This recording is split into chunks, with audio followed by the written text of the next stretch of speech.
கர்த்தருடைய பரிசுத்த நாமத்திற்கு மகிமை உண்டாவதாக. இன்றைய வசனம் யோபுவின் புஸ்தகம் 13ஆம் அதிகாரம் 10ஆம் வசனம். நீங்கள் அந்தரங்கமாய் முகதாட்சணியம் பண்ணினால் அவர் உங்களை எவ்விதத்திலும் கண்டிப்பார். ஆம் பிரியமானவர்களே, முகதாட்சணியம்னா என்னன்னா, அவன் தப்பு செஞ்சிருப்பான், ஒருத்தன் தப்பு செஞ்சிருப்பான். ஆனால் அவன் நமக்கு ஏதாவது ஒரு வகையில் ஹெல்ப் பண்ணியிருந்திருப்பான். அதனால் அதை தப்பு அப்படின்னு கண்டிக்காமல் நம்ம அவனுக்காக அவனோட இணைஞ்சு போவோம். அதுதான் முகதாட்சணியம்.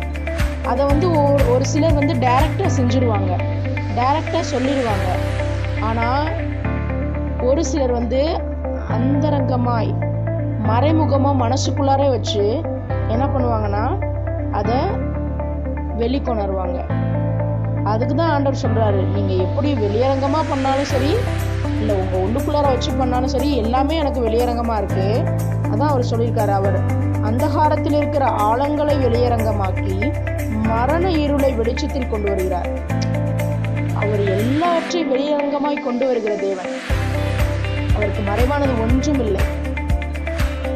ஆனா முகதாட்சணியம் பார்க்குறவங்க ஒரு துண்டு அப்பத்துக்காக என்ன பண்ணுவாங்களாம், அதை செய்வாங்களாம். ஆனா நம்ம அப்படி இருக்கக்கூடாது பிரியமானவர்களே.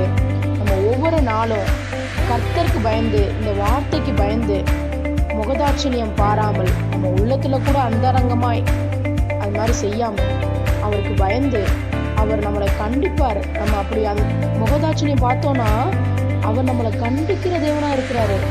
அதனால அவருடைய வார்த்தைக்கு நமக்கு பயந்து நடுங்கும் போது அவர் நேர்த்தியாய் நம்மை வழி நடத்துகிற தேவனாய் இருக்கிறார். ஆமேன். அல்லேலூயா.